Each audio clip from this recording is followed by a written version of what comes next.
reactors on this planet have failed catastrophically.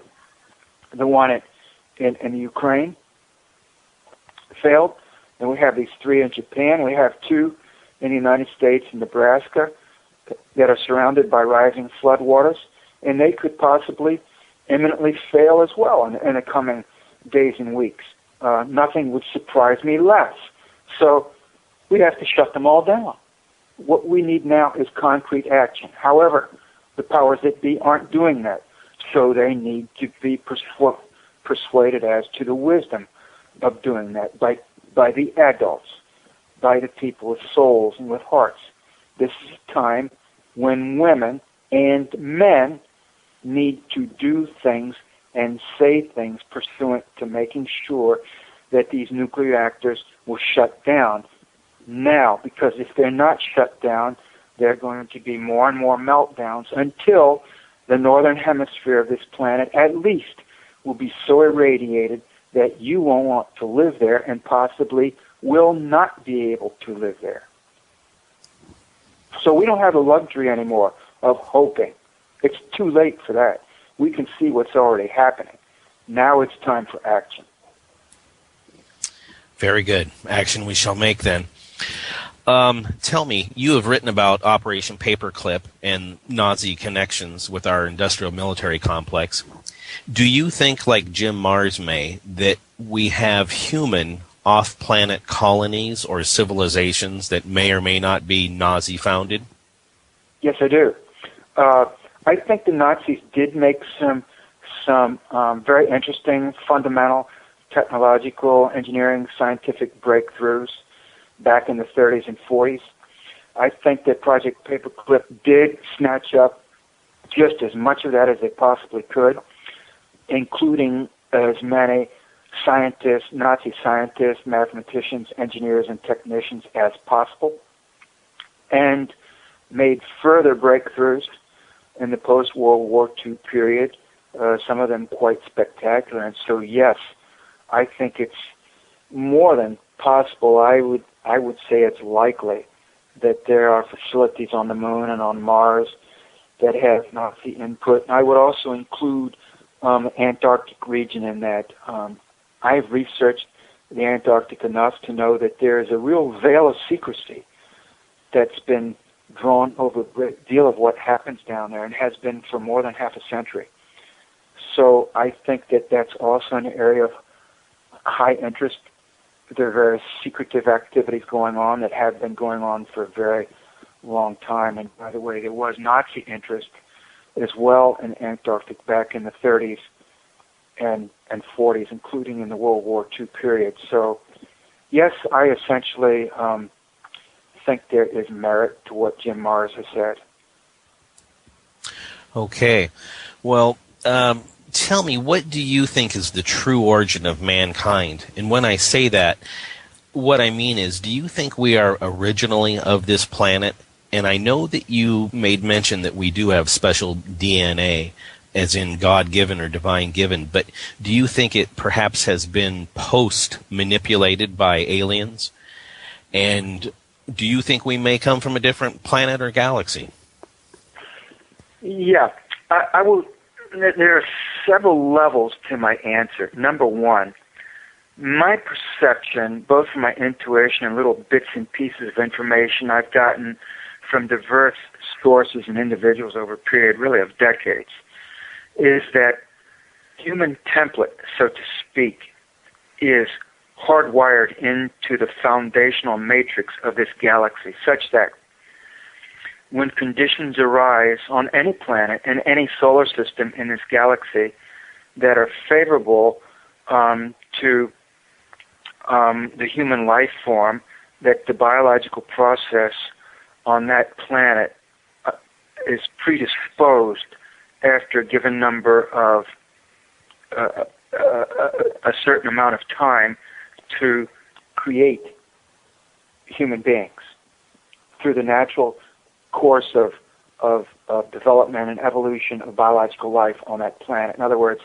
I think the human form is part and parcel of the fabric of this galaxy, and this galaxy naturally births human populations on planets that are congenial for biological life. So my presumption is that there may be scores, for all I know, thousands of planets with resident human populations in this galaxy, and that because that's the case, notwithstanding that the humans come from different planets and will be somewhat different, each population will be somewhat different because living conditions will necessarily vary from planet to planet. Nonetheless, that there is a substantial degree of compatibility between, in the genetic codes, between different planetary populations of humans. That's the first level of my answer, which I can't prove to you, but that's a working hypothesis for me. The second level of my answer is that years ago, I knew a man who was a high-level advisor for an unnamed organization or agency working in the Pentagon. I don't know who he worked for, but he was an advisor to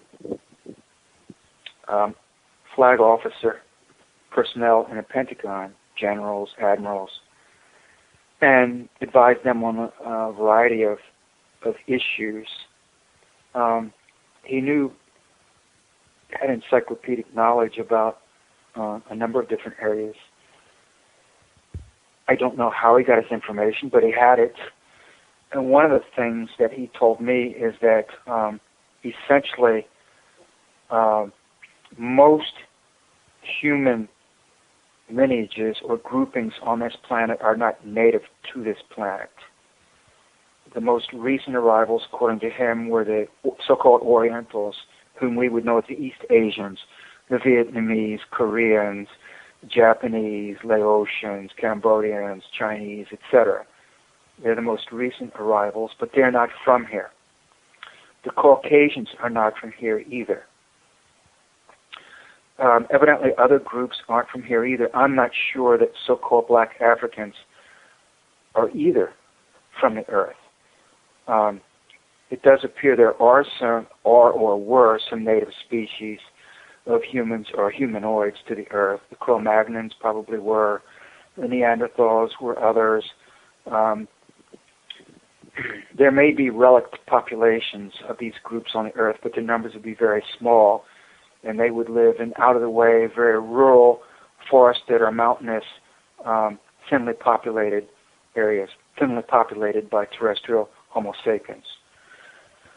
So that would be the second level of my answer. It does appear that by accident or design, a lot of the human genetic lineages that are on the planet now, or at least their descendants, didn't come originally from this planet. Either crash landed here, found their way here and colonized and or settled, or were exiled here as prison populations from other parts of the galaxy, etc.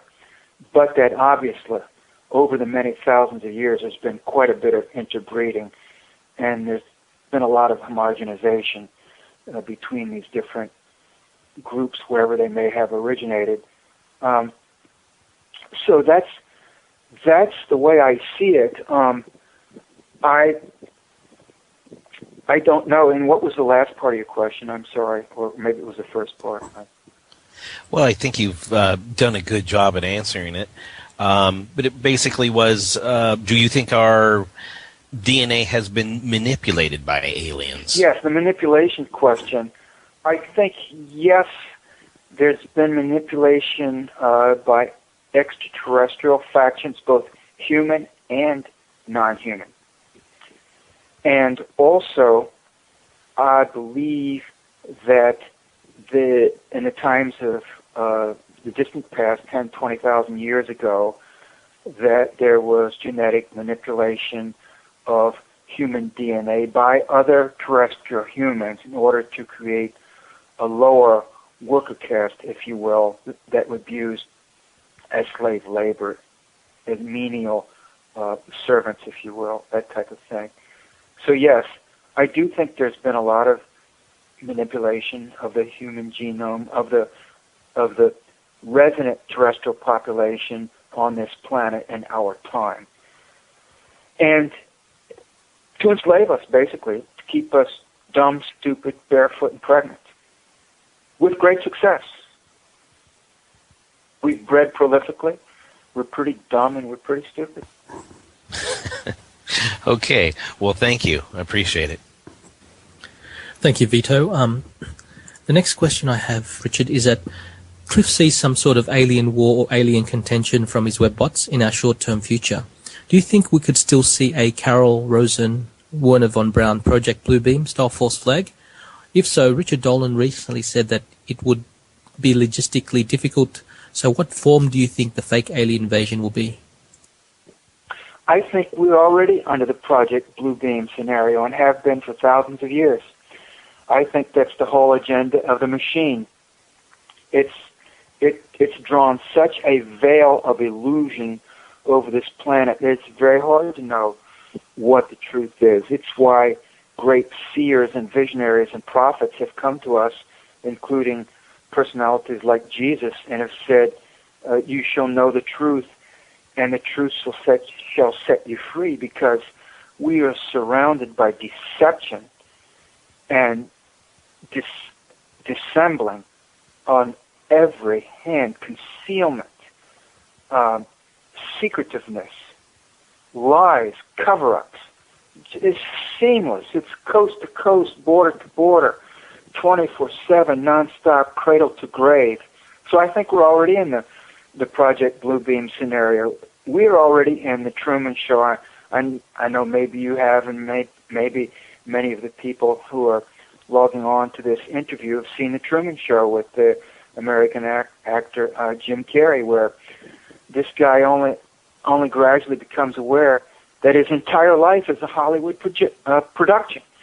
And everything that he's assumed that has been true and real his whole life has been a fictitious illusion. Everything, across the board from soup to nuts, has been a lie. And essentially, planet Earth is a huge intelligence operation. This was the whole point of the major point of the Matrix movie. We are born into a mishmash, a matrix of incredibly convincing, stupendous lies that ensnare us in the second that we slip out of our mother's womb. This net of lies and illusion, delusion, concealment, deceit, snatches us and surrounds us. So we're already in the Project Bluebeam scenario. The question is, how do we get out? And I already indicated that the exit lies on the inside. We have to go through our hyperdimensional DNA, access what we can of it, and activate our third eye, our heart chakra, our crown chakra. That's our get out of jail card right there. Thank you, Richard. Cliff, about 4 days ago, on our forum, gave an alert on the forum regarding Comet Elenin. He said that the Elenin comet thing was really peculiar, and how the linguistics was being pumped up, and there was deliberate memeing around this context that was, in itself, quite disturbing. The Camelot Roundtable and talk of Elenin has increased dramatically over the past month, and even over the past 3 months. What is your take on Comet Elenin and the fact that it will be coming closest to Earth around the October or the end of the Carl Kallerman Mayan calendar date? I don't know enough to comment intelligently about the comet. What I can say is, from a variety of sources, not all of which I can comfortably talk about in an interview setting intended for public broadcast, indicate to me that this upcoming time period, starting from late September, running up toward the period of Christmas, is going to be a time of high drama on this